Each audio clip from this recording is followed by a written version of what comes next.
All right, everyone. Welcome to the Miles and Smiles podcast today. I am privileged to be joined by the one and only Craig Engels. Craig, how you doing? I'm doing well, brother. I'm stoked to be on the podcast. Guest number 2. Guest number two. And it's like, I'm gonna have to take a picture because people are like, this is an AI just talking, but no, this is actually Craig Engels. He's real and he's on my Zoom. So um, I think AI me would have a mullet and a mustache. I think. yeah, there you go.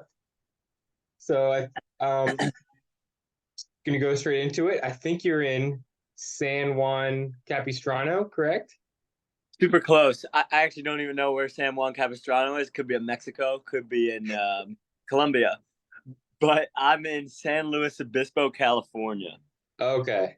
Yeah. San Juan. I've heard of San Juan Capistrano. I think that's where Pablo Escobar lived or something. Oh my God.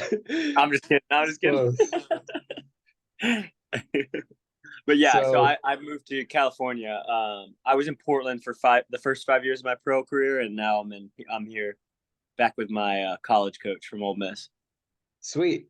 So how's the weather compared to Portland? Should I even ask?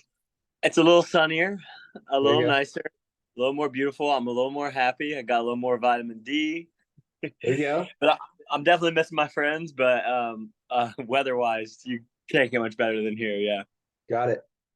So how's everything going? Head into like a fall base period. You got any races coming up? And first of all, how's your summer? What'd you get into, and how's everything over the summer months? Yeah, dude. I actually just finished up racing. I was really injured early in January, February, and March this year. So I started training in April with hopes to make the world's team in Budapest, but I'm just not I'm not as young and spry as I once was. So I didn't really come back from the injury fast enough, and I didn't really do well at USA's, and kind of gave up on the season, but kind of was like, all right, I still need to race a few times and get ready for the Olympics. So I finally ended up my season like 2 weeks ago. Went on vacation with my family, and now I'm back here in off season. But I'm really excited to get started training and get strong so that I don't get injured this year, or this coming year for the Olympics. But yeah, it was a tough year. I still had a lot of fun, but running wise, it was not nearly what I wanted. Yeah, I know. I follow you very closely. I know you won an 800. I think that was your first race back. Um, Yeah. Social media, I can manipulate a little bit. I want to be heat. oh, there you go. And then I know you did New York City 1500, Yeah. and then Stumptown. Yeah. I think I had a season's best of 3:36, which is okay.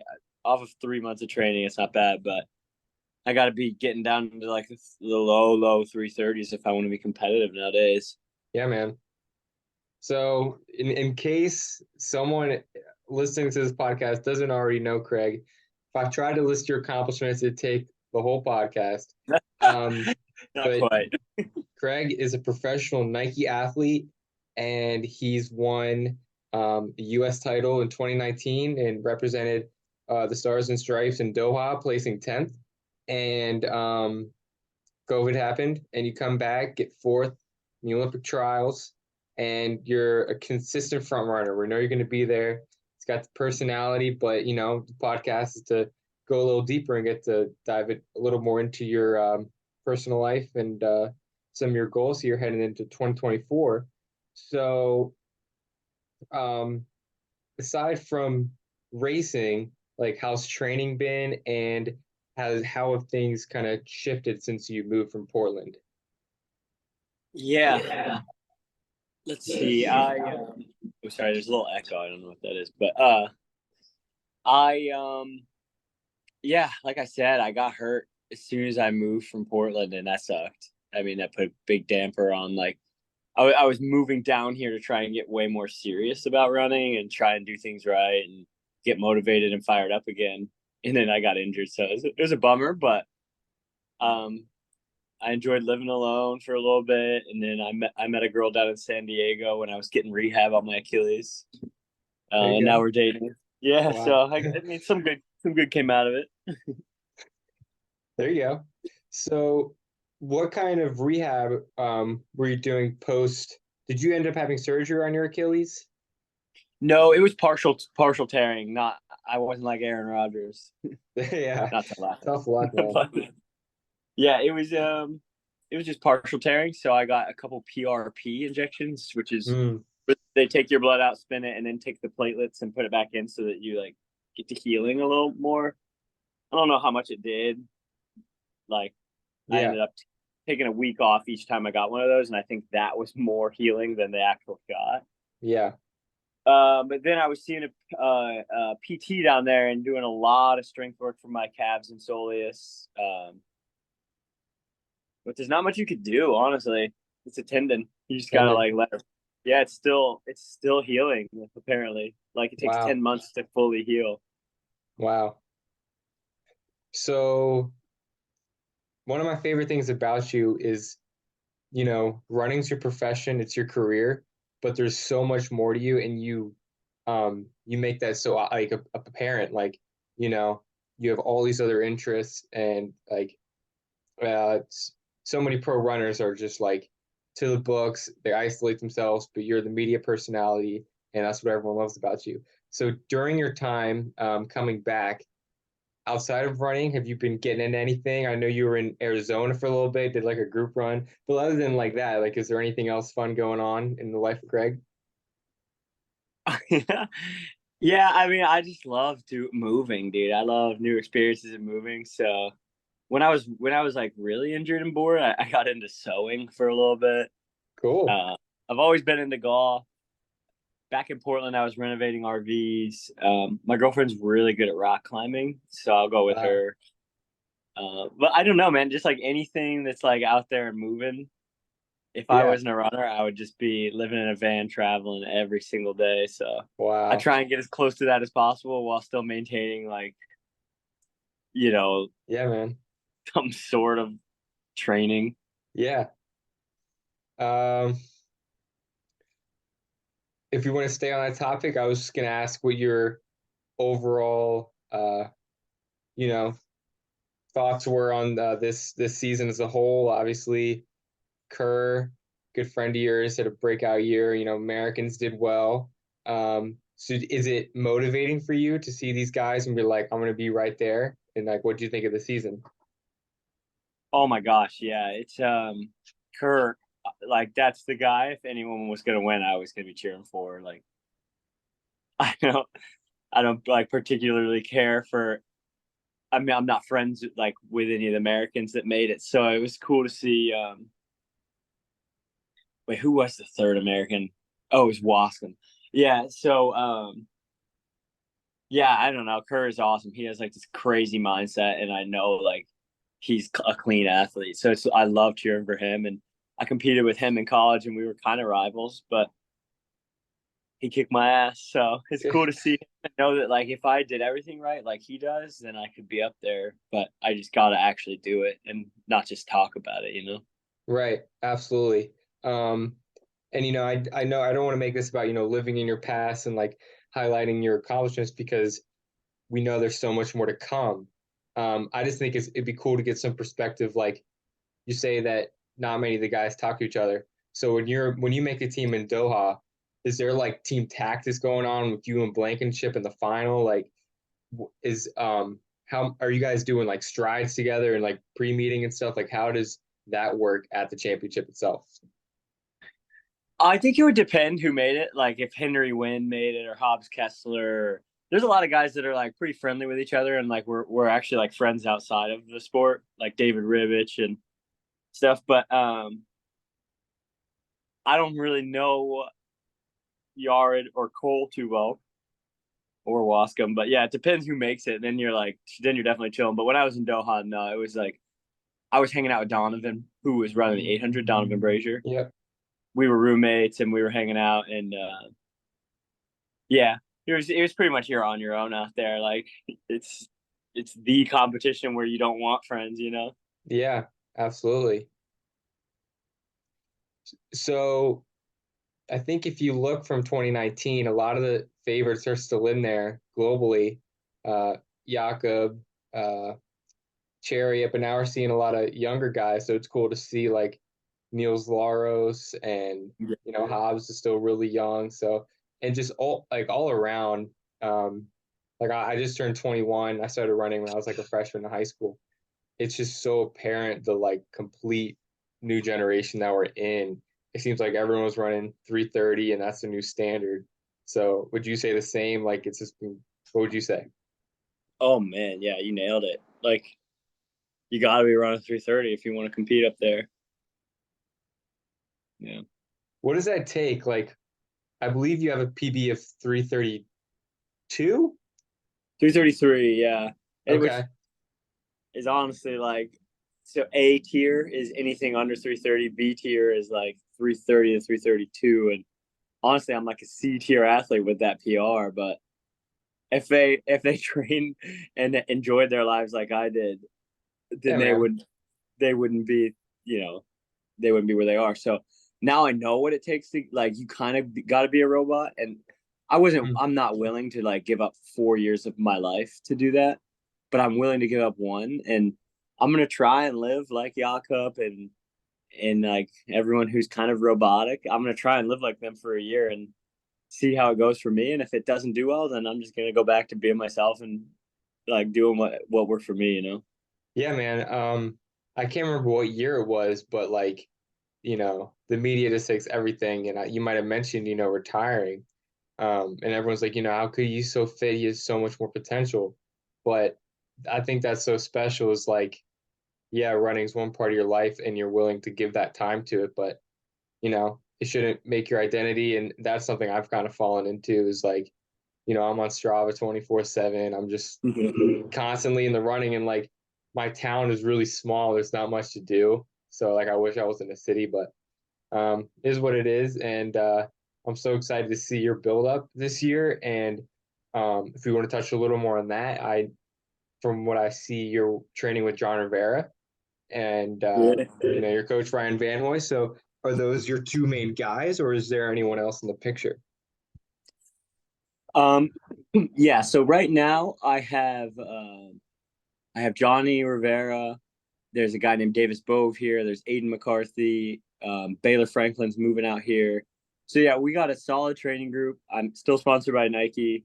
And earlier you mentioned X Endurance, or yeah, I guess you didn't say that Yeah. name, but that's my other sponsor is X Endurance. So like through everything, they're hooking me up with like recovery and supplements and everything, and Nike's hooking me up with gear and like a salary. Um, so I mean, like I'm gonna try and do everything right. I'm trying to be in a routine, not travel as much, not party as much.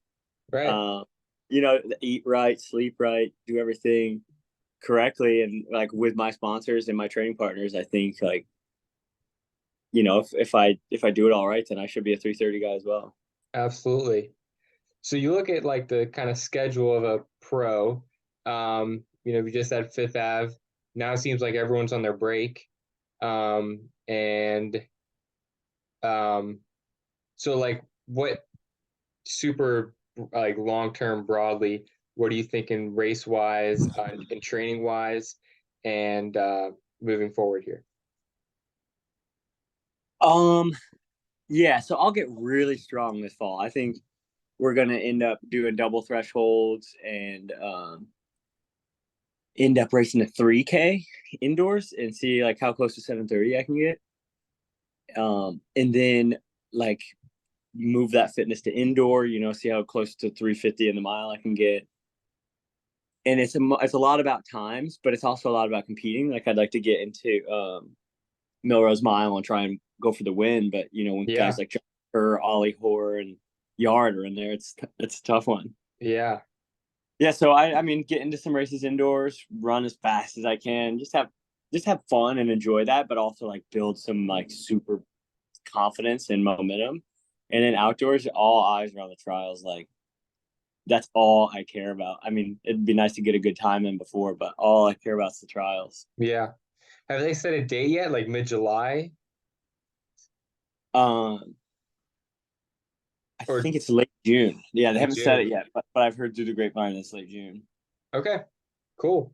So, standards and world ranking wise, isn't it like 333 or 334 now, or the A standard? Yeah, it's like under 334, I think, Wow. which is And tough. Yeah. and you have like, you have some athletes who don't hit it even at the trials, but you have that 2 week window. But I'm sure that's something you're gonna knock out early and just, gain more race experience and stuff as the season goes. Yeah, who knows what's gonna happen, but I'm just gonna hopefully get in a fast one, at least one fast race, and just get the standard. Sweet.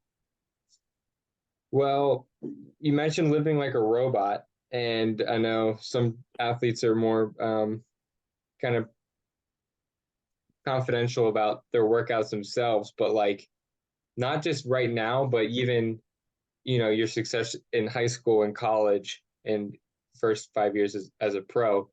What are like the small differences? Because that's all like I've been looking for the past like 2 years is like the 1%. So like Yeah. in the gym, what do you like? What exercises would you say are making the big difference? And just like training and sleep, and how important are those like little things that coaches and everyone really stress?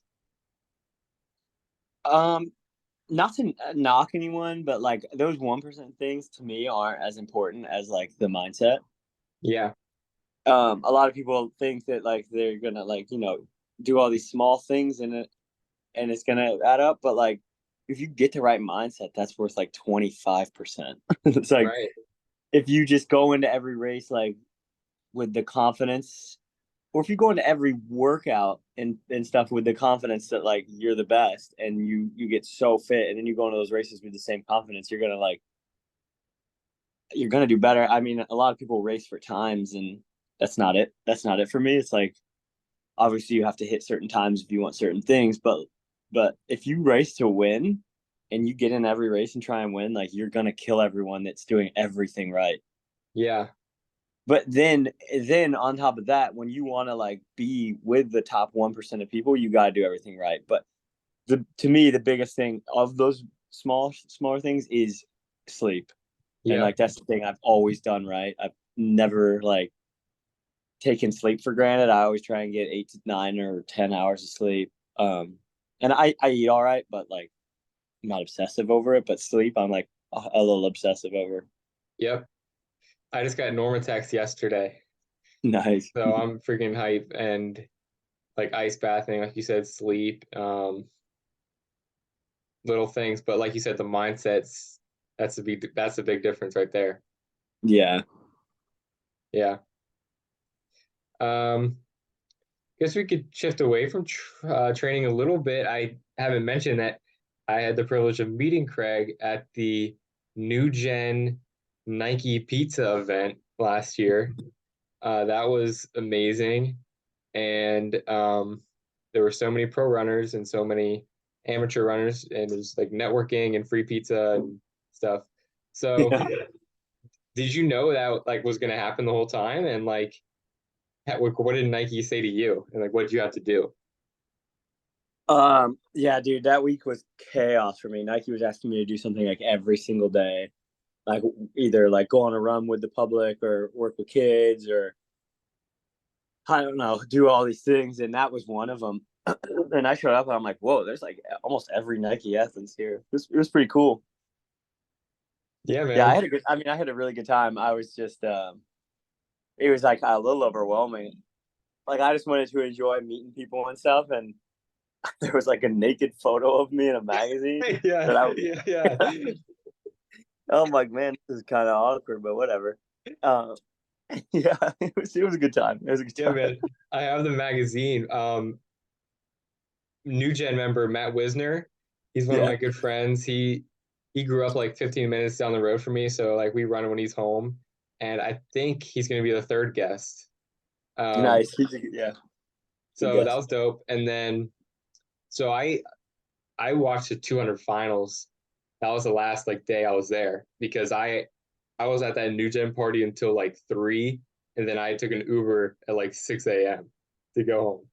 to fly home. Jeez. But the 200 final happens. I'm walking with a friend that's in the picture that I sent you. He's from Poland. I met him like on one of the group runs. Still talk to him. Like that's just a cool thing about running. Like you meet people. So him and I walk over, and this line is like so long, and we're waiting and waiting and waiting, and they're like some because everyone got a free pizza, and we eventually realized this is the line for the pizza, not actually to meet the athletes.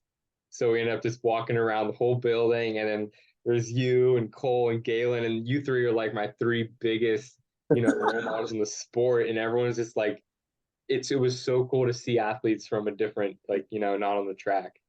Yeah, yeah. Just talking, and, like the DJ was going crazy, and it was just a great night. Yeah, that was a good time. So, um, not even sure where we're at time wise. About uh 16 minutes, so a little more than halfway. Actually, more like 18, I think. So you're in Cali. Are you officially like a Cali resident? I was wondering. No, I still have my house in Oregon that Okay, because I don't know how long I'll be here. I don't know what's gonna go on, but right. I'll be here for now, and that's all I know. You're. Don't tell the IRS. I think you're pretty close to the beach. I feel like you go surfing a lot and stuff. You do that a lot. I tried surfing a couple times, but like I'm terrified of sharks, and Mm, apparently people get eaten by sharks here. yeah. And but Jeez. there's good biking, there's good mountain biking, there's good surfing here. But there's hot springs nearby. Yeah, there's a lot to do. This place is awesome. Sweet. Um, this is like some one-on-one advice. If I want to explain like where I'm at a little bit, I am an MBA student. So like Yeah. you, I know you got that. I heard on the like I've heard a couple of your podcasts, most notably Hills and Twos. So I'm trying not to copy Georgetown boys. Georgetown boys. I'm not trying to copy them on any like these topics, but yeah, man, just training, gearing up for cross season. I know my teammates are probably going to listen to this whole thing. Like I told them yesterday, I'm like, yeah, I'm going to get Craig on the podcast. They're like, what? But yeah, our team's pretty good, and Shout out, boys. yes, sir. Do you ever miss, the camaraderie and that kind of more team racing feeling of college cross country? Oh yeah, yeah. College running was way more fun than pro running. Wow. Yeah, when it's not your job and you're running from something like bigger, and you're just like out there having fun with your boys every day, Yeah. dude, it's so much more fun. Yeah, This man. is this is cool, and like I do whatever I want, but like not as many people to share it with. What would you say is your best like cross country performance ever? Cross. Uh, oh man, good question. I guess cross country nationals for Ole Miss. I got 90th or 89th or 90th. I don't know, but we got fourth in the nation that year. That was pretty sweet. Wow. So you still got the trophy? Yeah, we got a trophy, which I didn't even know. I was like, shoot, we got fourth, and we don't get anything. And then everyone was like celebrating. I'm like, we get a trophy for fourth? Yeah. Where was it that year? Terre Haute. Sweet. Yeah, Terre Haute. Yeah, it was cold.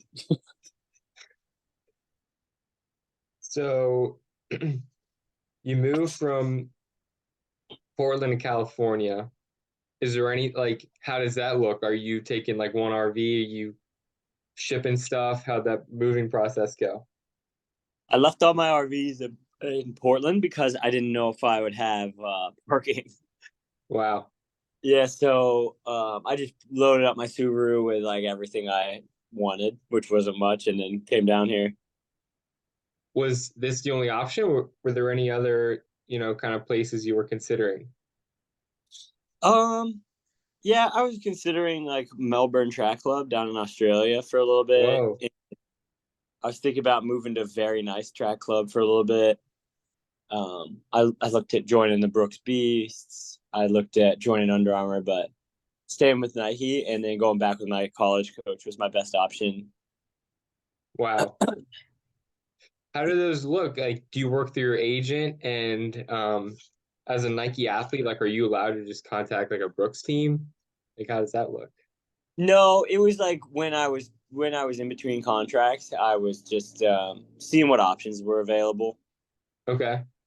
So yeah, I looked around the country at like what was the best team, who was doing the most like successful, and who was having the most fun. And I knew it wasn't me staying like training alone. I like Yeah. Donovan Brazier's one of my best friends, but like that was my only training partner, and he's been hurt for a few years now.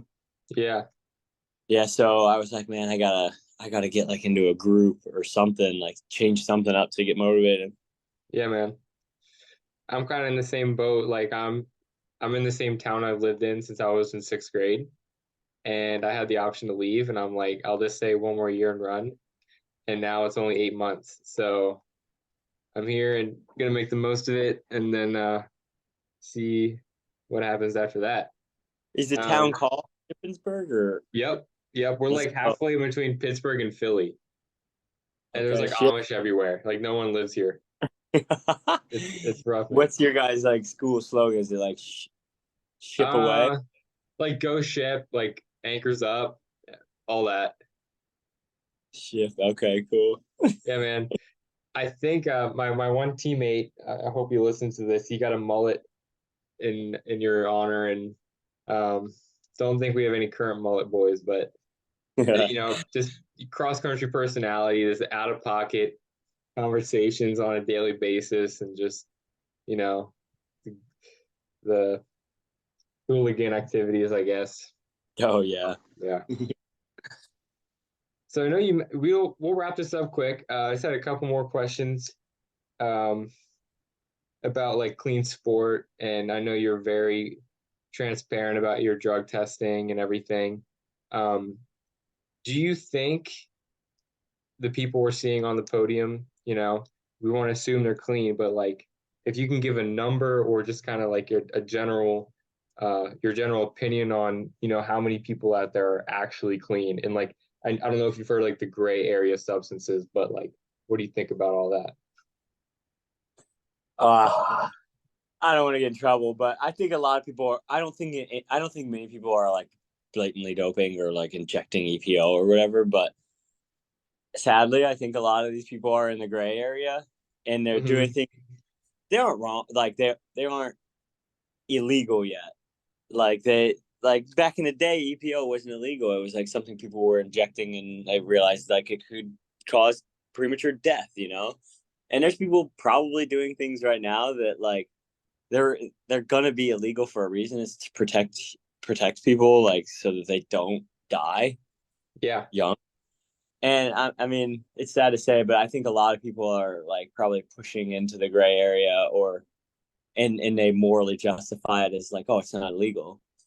So it's like someone does someone really have to hold your hand through morality? Like, Yeah. but yeah, so I don't know. I can't give you a number, but I mean, there's a few guys that I know are clean that are willing to post um their drug tests and these things called therapeutic use exemptions, and they're Yep. willing to be transparent. Like, there's a few guys that are willing to do that, and Josh Kerr was one of them. So like to this day, like he's the only world champion or Olympic champion I know that's like completely clean.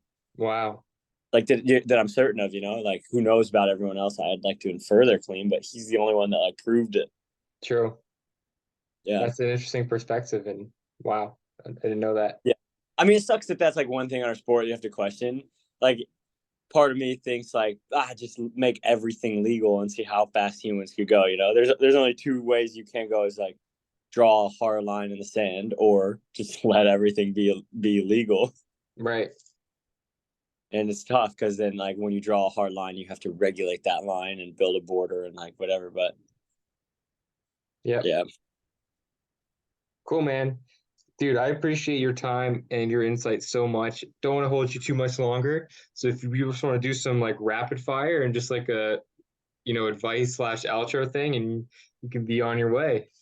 yeah, let's get it, dude. All right, man. Favorite running shoe ever? The Nike Victory spikes. The old ones? Oh, the carbon, the No, airbag? I know. old ones, like the multicolor ones. They were like blue and green. Oh yeah, They were like from 2012, maybe. man. I can't say I had those. I got in a little later, but like now everyone's on Dragonfly. Oh yeah, Dragonfly 2. You I'm worn the it?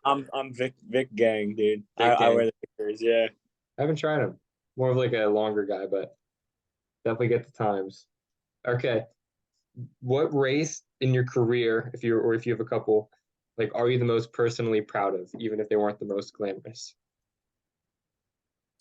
Um, Probably the DMR in college when we won nationals. That's one of them. Um, and then the USA Championships in 2019. Yep. Just I'll do like two more here. Best way to celebrate a good race? Like, what's your go-to restaurant, or kind of how do you celebrate?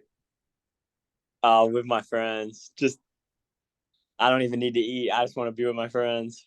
I There want to you be with go. people. I want to share the experience, you know. Yep. But And I think, yeah, last one, a little different topic. What is one goal that you have for yourself in the next year that's like completely outside of running? Like totally could be anything. yeah. I'd like to run for president. 2024? 2024, Engels 2024, Engels Brazier Dude, 2024. what do you have to do? Do you have to like go through your municipality? Like what? I'm just messing. I think you got to be like 36 years. Actually, it seems like you got to be over 90 years old nowadays. But Yeah. um, Makes sense. either a criminal or over 80. There you go. Yeah. Meet So your criteria. okay, outside of running goals, I'd like to be able to do. I'd like to be able to dunk. Wow. Yeah. Okay. Yeah. How tall are you? 6 foot. You So can do it. yeah, I gotta get. I gotta do something. I can't jump very high. There you go. All right. Won't keep you too much longer. Everyone, it actually happened. I got Craig Engels on my podcast. Yeah, Craig, I DM'd. You were the first one, but after you, I've DM'd like 10 other pros, nothing. So this goes Nothing. to show, man, Correct. you're a man of the people. Of And it's course, yeah. been a pleasure.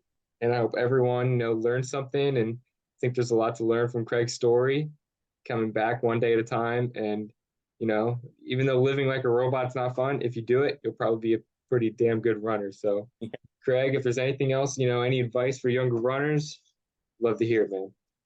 Yeah, man. I would just say make sure you're enjoying the process and living like a robot doesn't sound like fun to me, but honestly, I'm gonna like buy in and just enjoy the process of doing it because I know there's a light at the end of the tunnel. And like you said, Absolutely. like you made a really good point, is not to define yourself by one of your characteristics. Yeah, man. Like I don't call myself a runner, even though it's my profession. Like I just like to be a normal dude, you know. Yeah, absolutely. Greg, it's been a pleasure. Thanks. Wish you the best of luck moving forward, man. You too. Ships ahoy, dude. Ships ahoy. Love it. Actually, never heard that one. Freaking love it, man. All right, brother. I'll talk to you soon. Thanks for having me. Yep. You take it easy, man. Thanks. All right, peace. Peace.